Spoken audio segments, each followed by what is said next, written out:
Salut tout le monde, ici Ginger, bienvenue dans cette nouvelle vidéo. Aujourd'hui, je vais vous faire part de ce que je suis en train de lire.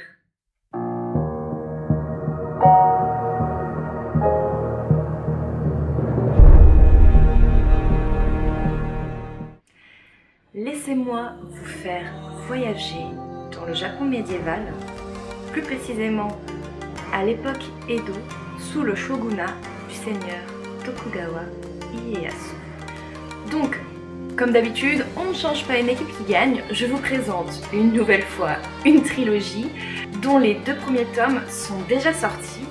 Je vous présente donc les chroniques de l'érable et du cerisier, tome 1, le masque de No, et le tome 2, le sabre des Sanada. Trilogie écrite par la bordelaise Camille Monceau. La chocolatine vaincra! Si vous aimez les histoires d'aventure, le tragique, l'histoire avec un grand H et les samouraïs, n'attendez plus, foncez acheter cette trilogie.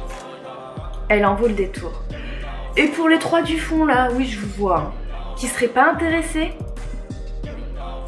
laissez-moi vous dire de quoi est-ce que ça parle. Enfant abandonné, Ichiro est élevé comme un fils par un mystérieux samouraï qui lui enseigne la voie du sabre. Vivant reclus dans les montagnes, au cœur d'une nature sauvage, il grandit au rythme des saisons, entre une insouciance bienheureuse et un apprentissage qui exige persévérance et courage.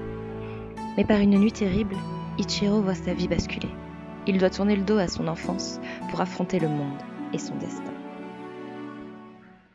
Bon, franchement vous pouvez me l'avouer, ça donne envie, faut pas se mentir.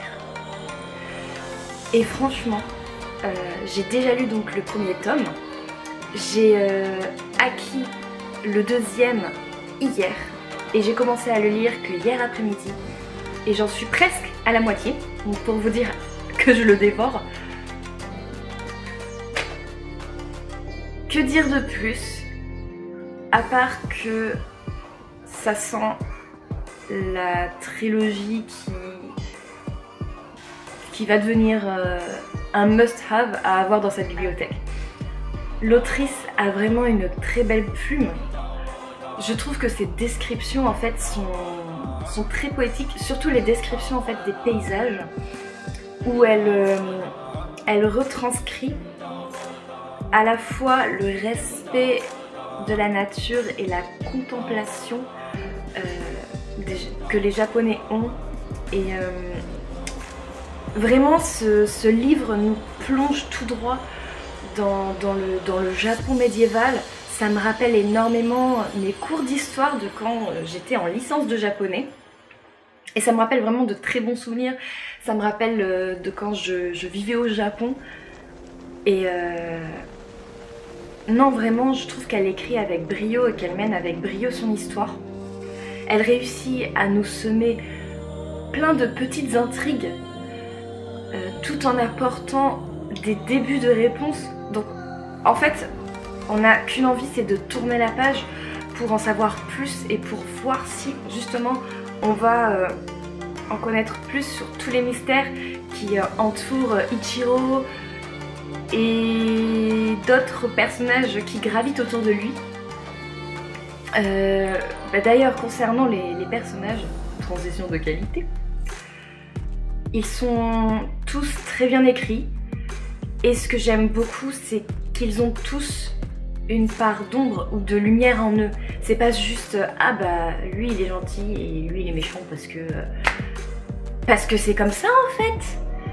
Non, là vraiment c'est tel personnage, on le présente comme étant un personnage ayant énormément de qualités, mais au final on apprend que il n'est pas si bon que ça, et vice versa, que ce soit un personnage qu'on nous présente au premier abord comme étant mauvais.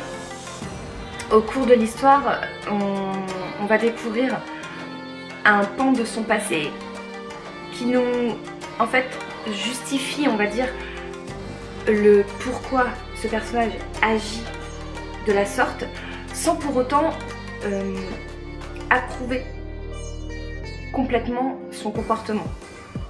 Et c'est ça que je trouve très intéressant.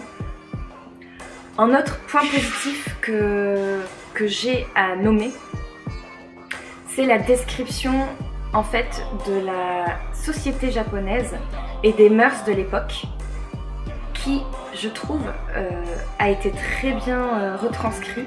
Si mes souvenirs de mes cours d'histoire sont bons, j'y retrouve en fait énormément de choses que j'avais pendant mes cours. Et en fait, on sent que derrière cette histoire, l'écrivaine s'est vraiment renseignée. Déjà, dans le livre, il y a un petit bout de sa bibliographie. Et en fait, il est noté qu'elle a vécu au Japon, et ça se ressent. Par le vocabulaire qu'elle utilise, par les paysages qu'elle décrit, les événements historiques, le système politique. On sent donc que c'est déjà une connaisseuse du Japon, mais aussi de l'histoire japonaise. Elle s'est vraiment renseignée, je pense qu'elle a dû lire des livres et peut-être demander à des spécialistes. Et en fait, ça rend toute son histoire cohérente et vivante. Il y a vraiment de la matière autour.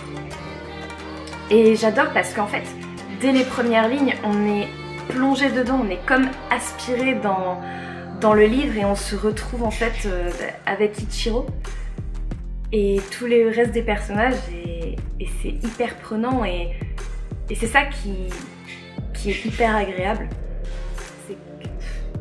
Non vraiment, je n'ai que des points positifs à vous faire et si vraiment juste pour la forme, je devais donner un point négatif, ça serait au niveau de l'action qui pourrait sembler mal répartie. Dans le sens où on a, pour le premier tome, on va dire une partie de l'action qui se retrouve au début de l'histoire. On a ensuite une grosse partie au milieu où il n'y en a plus vraiment. Et ensuite, on en retrouve à la fin où beaucoup de choses s'enchaînent en fait pour passer au tome 2. Donc, on va dire que c'est déséquilibré. Mais en soi, c'est pas si dérangeant que ça. Enfin, je me suis jamais dit au cours de ma lecture « Oh, c'est bon, j'en ai marre, un peu d'action. » Non, parce que même si au milieu de l'œuvre, c'est plutôt la vie d'Ichiro avec d'autres personnages autour de lui, ça reste quand même très intéressant. Donc, après tout ça, franchement, est-ce que vous aussi, vous n'auriez pas envie de plonger dans ce Japon médiéval aux côtés de l'orphelin Ichiro et de découvrir quelles sont ses origines, comment il va finir? C'était donc ma lecture du moment. Et vous alors? Qu'est-ce que vous lisez en ce moment? Et surtout, est-ce que vous avez envie d'acheter les chroniques de l'érable et du cerisier? Ma jinja datta. Tsugi no video no wa mata ne!